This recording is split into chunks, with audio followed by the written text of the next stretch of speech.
Well, good evening, friends. Mark Holmes here, and as always, I want to thank you all for watching, commenting, subscribing, and being part of the Joe Boo Sports Report. Without you guys, as well as you ladies, you know that this literally does not work. It doesn't work without you, so thank God we got you. All right, so we've gotten the first episode of Hard Knocks in the book, and I'm giving you my critique of what I saw. Interesting to say the least. Basically, I would say the star of the show had to be Dak Prescott. How the whole season literally hinges on Dak Prescott. They showed a little bit different side of Dak Prescott than what we usually see. You know, we think of him as the clean-cut guy and everything else. But Dak was definitely edgy on Hard Knocks. You heard him saying, cussing and everything else. Listening to him about the injury and everything that transpired going through there, what was going on in his mind, and seeing that happen where he thought that he just rolled his ankle and trying to put it back in there, and then realizing, guys, it's messed up, and the emotion that went along with that, that was hard. When you hear him talking about losing his brother and everything else, you have to feel for the guy. Maybe you don't think he's the greatest quarterback in the world, but you got to respect that guy right there. The thing that was interesting to me was, from the moment they started showing him in training camp, is how hard he was working. You could see that he was making sure that he's putting that mustard on that football, and probably because he was off basically since October, and still trying to chomp at the bit and not being able to throw and do the things that he loves to do. Once he got out there, he's trying to make up for lost time, and I think he just put in too much work. He just put in too much on there.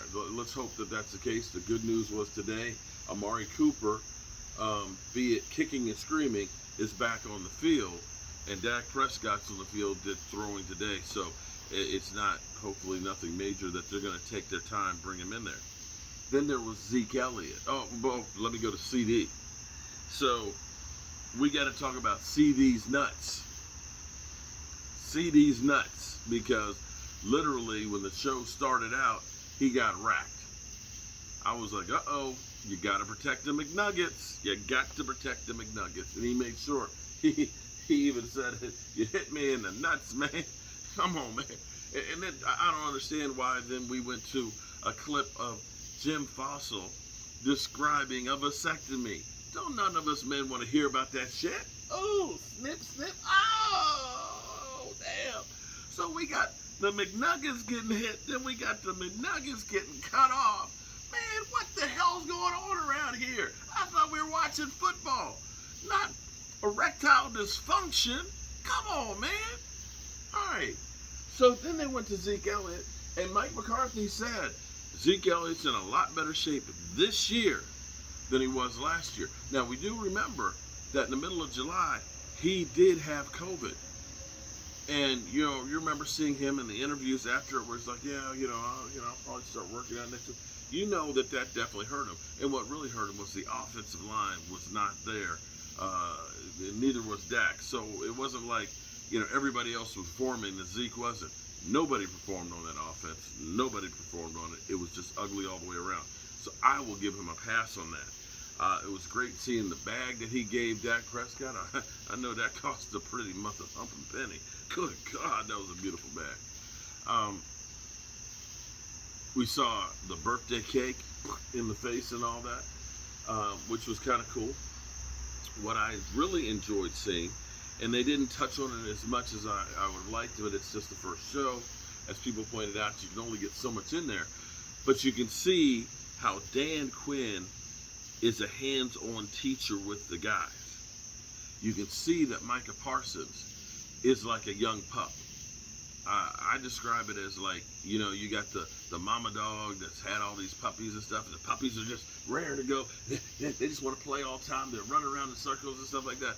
And the mama dog's just like, oh boy, would you just chill out?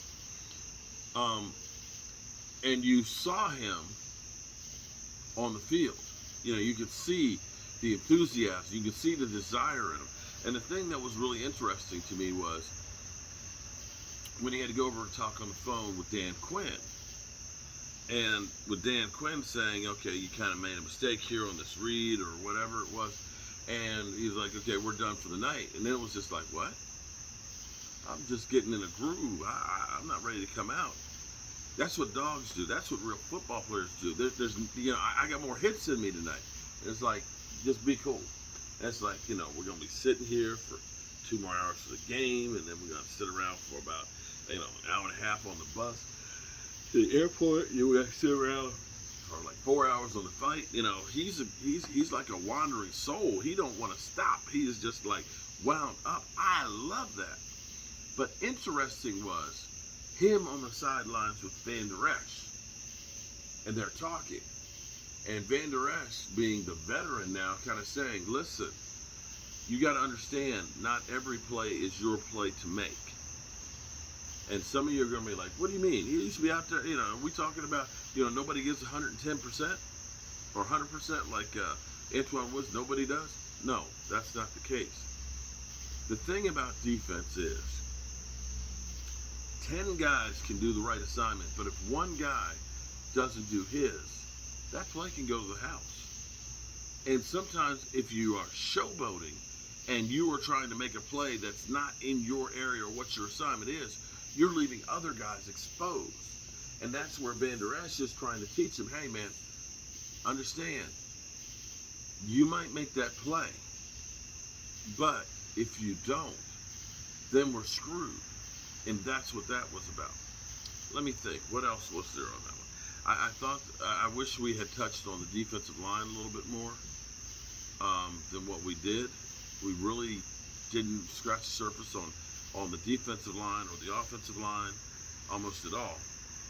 You can see Kellen Moore. Is it me or has Kellen Moore's voice gotten deeper? I could have swore listening to Kellen Moore, it was definitely a little deeper in command. And I don't know if that was done for the television cameras or what. And it might be that all the fucklings we heard was because of the camera and that they were trying to play it up. But all in all, I would say that it was actually done pretty well. I don't think guys were necessarily going out of their way to do anything extra for Hard Knocks. I can't say that I saw anything in there that would have been that big of a distraction from what they were doing. But maybe I'm wrong, because I look at it like this. If you're worried about distractions for the Cowboys, you need to look at more than just Hard Knocks. You need to look at ESPN and Fox Sports 1 and all the local news and everything else and all the YouTubers that are Cowboys.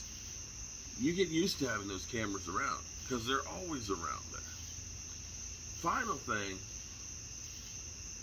I think it was a McGriddle that Jerry was eating there for breakfast. My first thought is, you mean a multi-billionaire is eating a McGriddle for breakfast? But then it hit me that he also went to 7-Eleven to buy wine, thinking that he was buying that wine for somebody else, but maybe he was buying it for himself.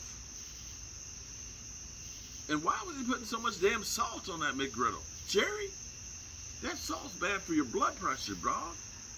Chill out on that salt. So that's my thoughts here on Hard Knocks, episode 1. And I enjoyed it. Now, couple of program notes. Friday night, we'll do our regular live stream, and we'll roll right into the game. We're going to watch the game, preseason game against the Cardinals, Friday night. Saturday afternoon, we're going to have our fantasy football draft, our first one. The following weekend, we'll have our second. And in the meantime, I'm going to take my yawning ass to bed. So, that being said, we're going to turn out these lights because this party's over. Hope you enjoyed Hard Knocks. And God willing, I'll be here in the morning pissing off the trolls. See you then.